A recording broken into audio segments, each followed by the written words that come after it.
Bine v-am găsit, dragii mei din Zodia Leu, oriunde v-ați afla. Bine ați venit tuturor pe canalul meu, Tarot Flor de Loto. Numele meu este Nina și ca de obicei mă bucur să vă am alături la fiecare lectură. Azi voi face o lectură, mai bine zis un videoclip în care să încerc să lămuresc anumite întrebări pe care mulți dintre voi mi le-ați și pus, atât pe YouTube cât și pe TikTok. Și chiar dacă știu că sunteți, poate mulți dintre voi care știți aceste lucruri, totuși sunt alții care nu le știu și eu încerc așa oarecum să dau niște răspunsuri. Azi voi vorbi despre decani, despre faptul că fiecare zodie din zodiac se împarte în 3 decani astrologici. Și acum vine întrebarea, domne, de ce eu sunt leu, cutărică e leu, celălalt e leu, dar totuși sunt lucruri destul de importante care ne diferențiază și este perfect normal să fie așa.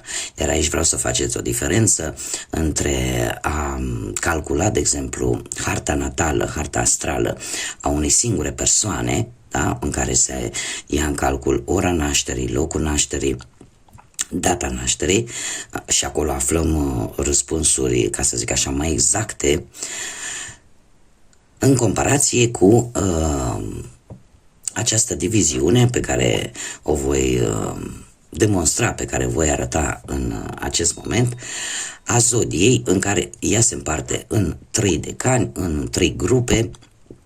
Și în felul ăsta eu zic că una e când vorbim la modul general, alta e când știm niște informații în plus și de ce unele persoane sunt într-un fel, iar altele sunt în altfel. Da? Așa că haideți să începem și să vedem. Zodia voastră, dragilor, zodia Leu, așa cum am mai spus, se împarte în 3 decani. Fiecare decan la rândul său este subguvernat, în afară de planeta zodiei principale, care este Soarele în cazul vostru. O să vedeți că începând cu al 2-lea decan, al 3-lea decan, apare o nouă planetă, o subguvernatoare, care își va aduce influența sa asupra individului, asupra voastră, celor care o să descoperiți că sunteți născuți în al 2-lea sau al 3-lea decan. Și o să vedeți și de ce.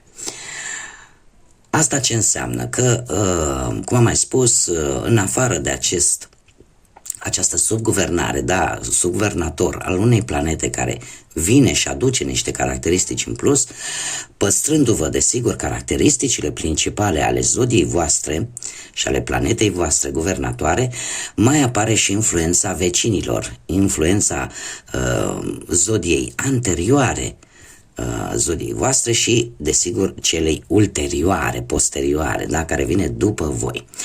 Și începem, dragilor, cu primul decan. Primul decan, care începe undeva pe 23 iulie și până pe 31 iulie inclusiv.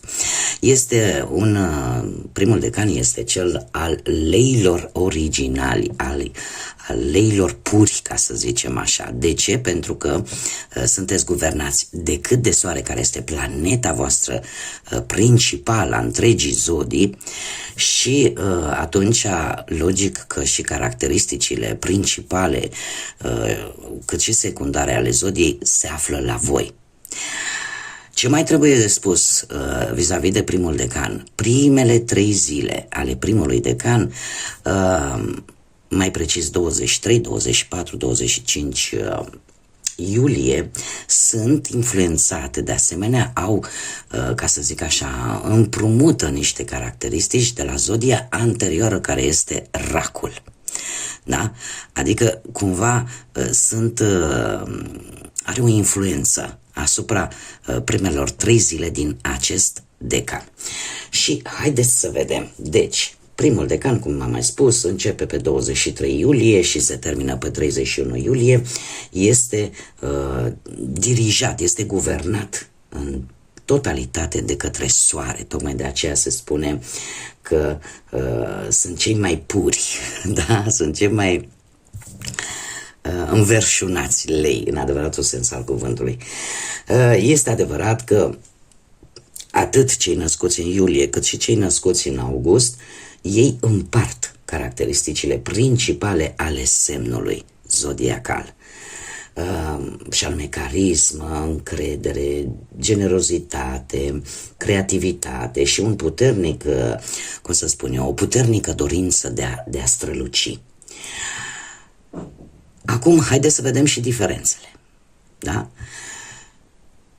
Cum cei din primul decan sunt guvernați complet de către soare, ei, toate aceste caracteristici principale se vor intensifica. Și anume, veți fi mult mai carismatici, veți fi mult mai siguri pe voi, aveți o puternică dorință de a străluci. Sunteți foarte creativi, foarte pasionali și generoși și, de asemenea, spune că sunteți un pic mai predispuși să fiți mai orgolioși decât în mod normal. Aveți sau simțiți nevoia naturală de a conduce, de a lidera și de a fi în centrul atenției. Acum trecem la cei care au această influență a zodiei Rac, da? Zodia precedentă, cei care, cum bine am mai spus, sunteți născuți între perioada 23 iulie, 25 iulie inclusiv. Asta ce face? Că acele persoane combină oarecum sensibilitatea emoțională a Racului cu încrederea și dorința de a străluci a Leului. Așa că asta poate face ca aceste persoane să fie mai empatice, mai protectoare, mai sensibile la emoțiile celorlalți. Chiar dacă în același timp vor căuta recunoașterea socială. Și acum, haideți să vedem. Pentru că am zis, dom'le, vorbim, dar haideți să vedem și o energie pentru toți cei care sunteți născuți în primul decan. Să vedem cam care este energia voastră. Avem o energie a eclipsei, avem un 2, avem o altă zodie de foc, zodia Berbec. Ce îmi spune asta? Îmi spune că probabil că mulți dintre voi în acest moment simțiți nevoia de a fi lângă cineva, simțiți nevoia, acea necesitate de a trăi în pereche, cumva de a nu fi singuri și poate alții dintre voi, nu știu, simțiți nevoia de pace, de echilibru și cumva ca lucrurile să intre într-o armonie, într-o balanță. Desigur, cum vedem bine aici, având și influența zodiei Berbec, asta îmi vorbește de situația în care mulți dintre voi parcă sunteți voi, nu prea vă place în acest moment să primiți ordine și poate e chiar un moment în care trebuie să vă înfrânați un pic ego-ul, să vă înfrânați un pic mândria asta care vă și caracterizează de alminteri. De ce? Pentru că e posibil perioada asta în care sunteți voi un pic așa mai, poate și mai melancolici, de ce nu? Aveți dualitatea asta umană,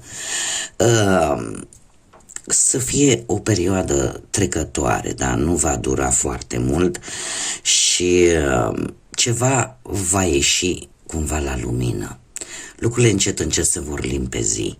Dacă până acum a fost un soi de, ați notat așa în ape tulburi, cumva încet lucrurile se vor limpezi și voi veți vedea, veți reveni, dacă nu veți vedea, veți reveni la adevărata voastră energie. Eu aș spune că mulți dintre voi sunteți într-o perioadă de transformare și ceva simțiți că se ascunde dincolo de nori, ceva se ascunde, se camuflează bine, poate într-o anumită situație, dar totul va ieși la lumină cumva, totul se va limpezi, nu va fi așa pentru o lungă perioadă, da? Sunt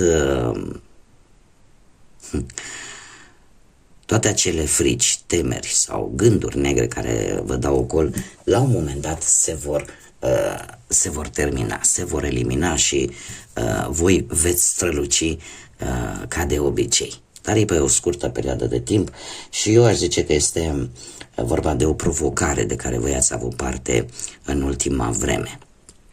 Bun, haideți să trecem la cel de-al doilea decan. Cel de-al doilea decan este cuprins între data de 1 august până pe 10 august inclusiv și este subguvernat de către Jupiter. Deci pe lângă Soare, care este planeta guvernatoare principală, avem și o mini-guvernare, ca să zicem așa, de către Jupiter. Ce înseamnă asta? Asta înseamnă că sunteți mult mai filozofici, mult mai expansivi, dar și mult mai optimiști. De obicei aveți o viziune mult mai amplă în ceea ce privește viața, cu un puternic sau o puternică dorință de a crește la nivel personal și de a avea succes, de a avea reușite. De obicei sunteți generoși și chiar dacă căutați să liderați, să conduceți, voi vreți să o faceți cu înțelepciune. Jupiter fiind o planetă marele benefic, da? În general, Jupiter vine cu curaj, vine cu încredere de sine și cu foarte multă forță. În general, atunci când vă gândiți la creștere, la abundență, vă gândiți pe mai multe planuri, dar în același timp cu foarte mult echilibru. Unii dintre voi e posibil să fie avut de-a lungul vieții oportunități foarte bune, în special către studiu, călătorii, da? Cum de asemenea trebuie să știți un lucru, Jupiter este într-adevăr marele benefic, dar când este prost aspectat, această expansiune poate merge atât în pozitiv cât și în negativ. Așa că haideți să vedem care este energia voastră, dragilor, a celor care sunteți în al doilea decan al zodiei Leu.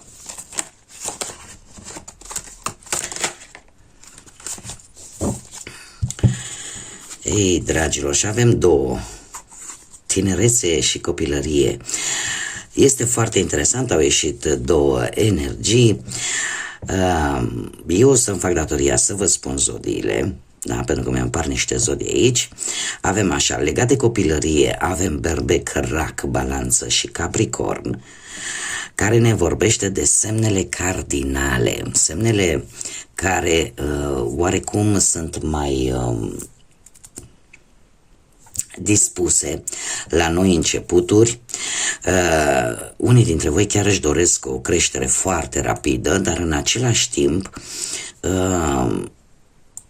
cum să zic eu, într-o manieră foarte pură, foarte, pe cât de pură, pe atât de vulnerabilă. Dar aici simt că este vorba despre noi începuturi. Despre noi începuturi, despre un restart, ca să zic așa, proaspăt, pe care vi-l dați unii dintre voi și în felul ăsta descoperiți că aveți potențial. Cumva la unii poate fi vorba de chiar de venirea pe lumea unui copilaș și energia este una ca atare. La alții poate simțiți nevoia de căldură umană, simțiți nevoia de acea siguranță.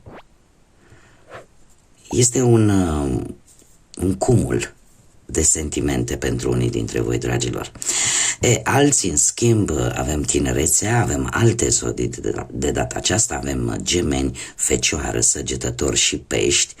De data aceasta avem de-a face cu semne mutabile, care sunt foarte, foarte deschise la schimbări și foarte adaptabile în același timp. Chiar dacă lucrul ăsta vine cu o ușoară nesiguranță, dar totuși încercați, cum să spun eu, să vă regăsiți pe voi. Sunteți foarte receptivi și destul de independenți, aș zice. Cumva dați dovadă și de o ușoară naivitate într-o anumită situație.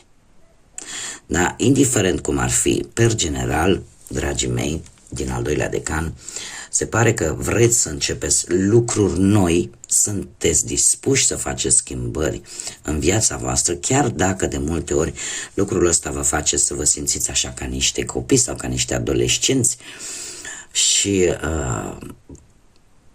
e acea nebunie frumoasă. Da? pe care de multe ori și noi când am fost tineri am simțit-o, în care toată lumea era a noastră și de ce nu? De ce să nu încerc?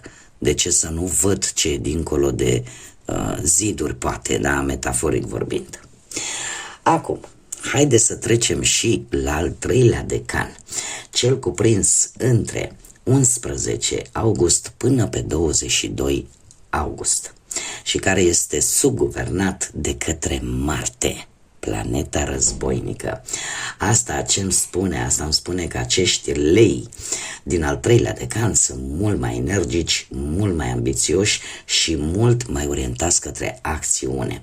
Sunt lideri înnăscuți, au un puternic impuls așa să-și atingă obiectivele și eu aș spune că, bineînțeles, așa cum bine am văzut, există influențe din primul decan de la zodia anterioară, e și la voi, dragilor, ultimele, în special cei născuți pe 22, 21, 20, deci 20, 21, 22 august, au de asemenea influența zodiei următoare, care este Fecioară și care combină încrederea și creativitatea leului cu practicitatea și perfecționismul și concentrarea la detalii pe care o are Fecioara.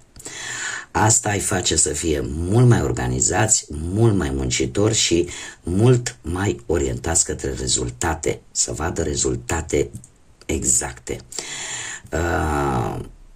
Chiar dacă câteodată sunt mai puțini centrați pe aspectul ăsta de a ieși în evidență, da? De a atrage atenția. Cumva este o diferență destul de importantă în ceea ce privește personalitatea acestor persoane născute în ultimele 3 zile ale zodiei Leu.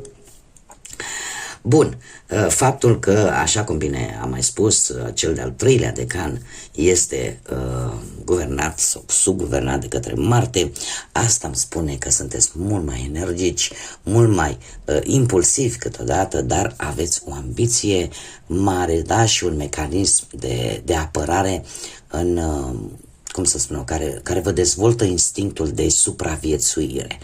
Mai multă voință, și ei ar trebui oarecum să acorde un pic mai multă atenție la agresivitate.